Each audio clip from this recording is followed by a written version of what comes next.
नमस्कार मित्रांनो, सगळ्यांचे स्वागत माझ्या कॉमन मॅन या यूट्यूब चॅनलवर.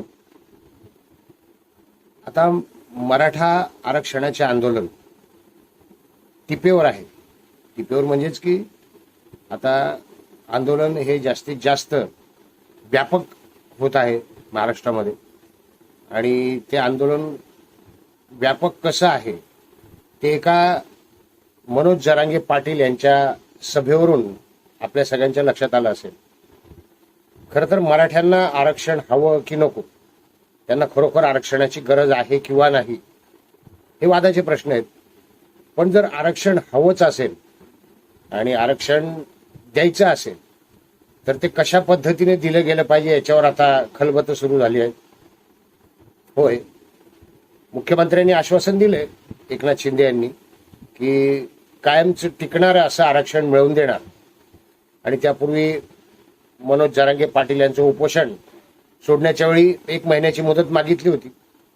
आणि मग ते आरक्षण ओबीसी मधून देता येईल का, तर नाही, कारण ओबीसी समाजाने देखील त्याला विरोध दर्शवलेला आहे. कारण आरक्षण हे त्यांच्या वाट्यातून देणं ओबीसी समाजाला मान्य नाही. आणि त्यांनी देखील मोर्चाची धमकी दिली आहे म्हणा, किंवा तसे सूचित केले आहे की आम्ही देखील मोठ्या सभा घेऊ, आम्ही देखील मोर्चे काढू. मग आरक्षण तर हवंय, आणि त्या आरक्षणाचे नेमका आड कोण येते असा प्रश्न उपस्थित होतो. खरोखर आरक्षण मिळणं शक्य आहे का, इथपासून जर विचार केला सुज्ञ लोकांनी, म्हणजे आरक्षणाची मर्यादा वाढवली तर ते शक्य आहे. मग ते मराठ्यांना कुणबी प्रमाणपत्र द्यावं की नाही याच्यावर देखील आता वाद सुरू झाले. आणि ते वाद हेच आहेत की मराठा या जातीलाच आरक्षण द्या, कुणब्यांचं प्रमाणपत्र नको, असा देखील एक सूर याच्यातून दिसून आलाय. मनोज जरांगे पाटील हे आरक्षणावर ठाम आहेत आणि त्यांनी आधी कुणबी प्रमाणपत्र द्या सरसकट सगळ्यांना आणि आरक्षण द्या असं जाहीर केलं होतं. आता थोडासा संभ्रम निर्माण झाल्यासारखा वाटतोय. आरक्षण तर हवंच आहे, काही झालं तरी आरक्षण हवं आहे. मोठे मोठे मोर्चे निघत आहेत. ओबीसी समाजातून हे आरक्षण देण्याला विरोध होतोय. सरसकट कुणबी प्रमाणपत्र देऊन आमच्या वाट्याचं आरक्षण देऊ नये, किंवा आमच्या वाट्याच्या जे आरक्षण आहे त्यात हिस्सा देऊ नये असं ओबीसी समाज म्हणणं आहे. मग स्वतंत्र मराठा समाजाला आरक्षण मिळायला पाहिजे असाही सूर येतोय आता. त्यानिमित्ताने राजकीय पुढाऱ्यांना गावबंदी केली गेली आहे.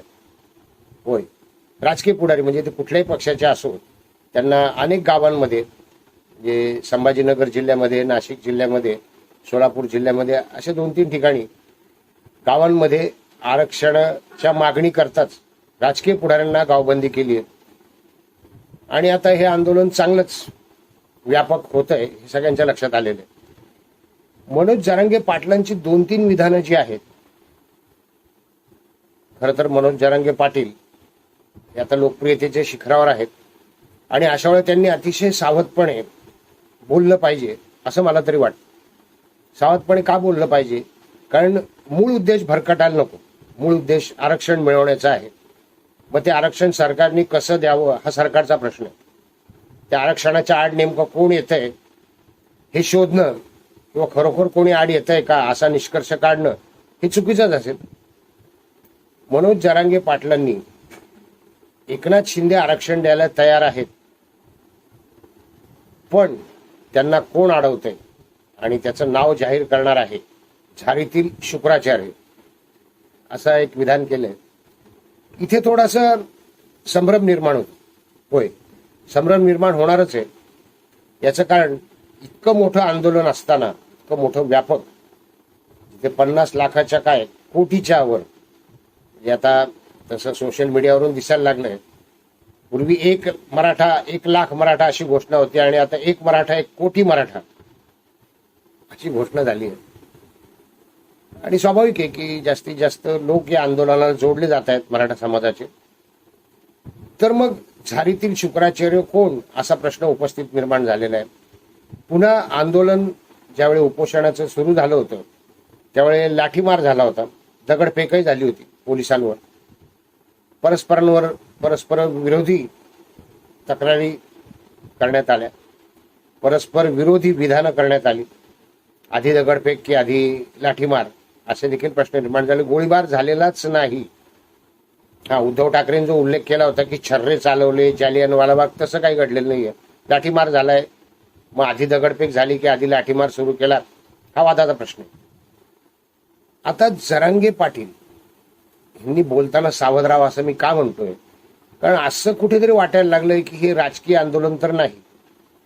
होय, कारण लाठीमार झाल्यावर सगळ्यात पहिले भेटायला एक दिग्गज राजकीय नेते गेले होते. मनोज जरांगे पाटील यांची भेट घ्यायला, आणि ते सगळ्यात पहिले गेलेले शरद पवार. शरद पवारांना अशा जागी फार इंटरेस्ट असतो जिथे काहीतरी पेटतंय आणि आपण सत्तेत नाही येत, ते आगीत तेल कसं ओतायचं हे त्यांना चांगलं जमतं आणि त्यांनी ते काम व्यवस्थित केलेलं असणार. आता तसंच काहीतरी दिसतंय. दोन विधान आहेत जरांगे पाटलांची. एक झारीतील शुक्राचार्य माहीत आहे आणि त्याचं नाव जाहीर करणार आहे असं त्यांनी म्हटलंय, आणि दुसरं विधान काल त्यांनी पंतप्रधान नरेंद्र मोदी यांच्या संदर्भात केलंय की शंका यायला लागली की मोदींना खरोखर गरिबांचा कळवळा आहे काय. म्हणजे आता 2024 निवडणुका जवळ येत आहेत. मग 4 राज्यांमध्ये विधानसभेच्या निवडणुका जाहीर झालेल्या आहेत. अशा वेळी फक्त आरक्षणाबद्दलच न बोलता मनोज जरांगे पाटील जर अशी नावं घेतील, झारीतील शुक्राचार्य कोण, आणि त्याचा रोग सगळ्यांना माहिती आहे, तो रोग फडणवीसांकडे, फडणवीसांचा याच्याशी काही संबंध नाही. फडणवीसांनी पूर्वीच मराठा आरक्षणाच्या वेळी आरक्षण मिळू शकत नाही म्हणून आरक्षण दिले होतं, ते कोर्टात टिकलं नाही, ते आघाडीच्या सरकारला टिकवता आलं नाही, हे सगळं आपल्याला इतिहास माहिती आहे. आणि आरक्षण दिल्यानंतर ते टिकलं नाही, त्यानंतर काही सवलती पण दिल्या होत्या. मग 10% आरक्षण नरेंद्र मोदी यांनी देखील जाहीर केलंय आर्थिकदृष्ट्या दुर्बल घटकांसाठी, आणि ते सगळ्यांनाच लागू आहे.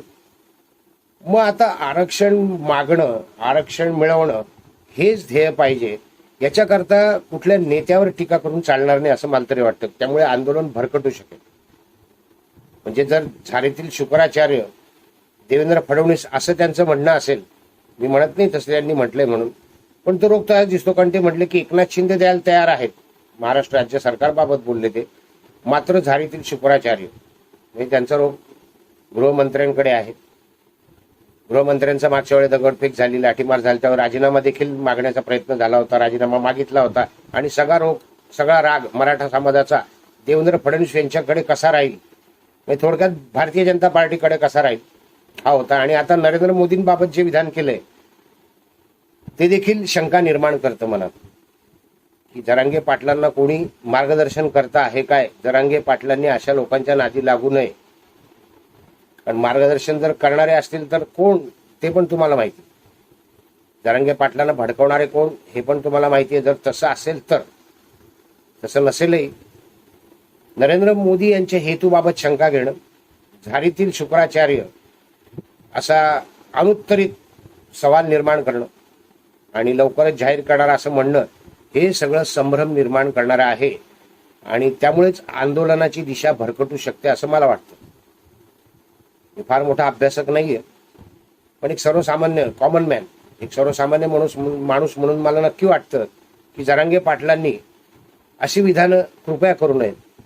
आरक्षण मिळालं पाहिजे की नाही मिळालं पाहिजे, कोणी आड येणार नाहीये. कायद्याने मिळत असेल, सरकार देत असेल, आमचं कोणाचंही काहीही म्हणणं नाहीये. फक्त कायदा, संविधान, समाजातली शांतता, सुव्यवस्था हे सगळं व्यवस्थित राहिलं पाहिजे ही प्रत्येकाचीच इच्छा आहे. मराठा समाजाची तशीच इच्छा आहे. म्हणूनच आंदोलन अतिशय शांततापूर्ण सुरू आहे. आणि शांततापूर्ण आंदोलन करा असं जरांगे पाटलांनी आवाहन देखील केलंय. आंदोलनाला गालबोट लावू दे नका असं देखील, लावू देऊ नका असं देखील आवाहन केलंय. पण मग अशी विधानं करून आंदोलन भरकटू शकतं असं मला वाटतं. आणि म्हणून जरांगे पाटलांना एक सूचना आहे की त्यांनी राजकीय नेत्यांच्या नादी लागू नये. या आंदोलनाच्या मागे कोणीही नसेल, पण आंदोलन पेटवण्यामागे, आंदोलन भरकवण्यामागे काही राजकीय लोक असू शकतात. आणि त्या सगळ्यात प्रथम नाव शरद पवार यांचं आहे. शरद पवार यांचा लौकिक आहे, सत्तेत असतात त्यावेळी ते कायदा, सुव्यवस्था, आपल्या महाराष्ट्राचा विकास या सगळ्या गोष्टी सोडून इतर गोष्टीत मग्न असतात. आणि ज्यावेळी सत्तेत नसतात त्यावेळी सत्तेत जे आहेत त्यांना खाली खेचण्यासाठी प्रयत्न करत असतात, त्याकरता डावपेच खेळत असतात. आणि मराठा आरक्षणाचा प्रश्न हा त्या डावपेचाचा एक भाग असू नये अशी माझी मनापासून इच्छा आहे. शुभेच्छा.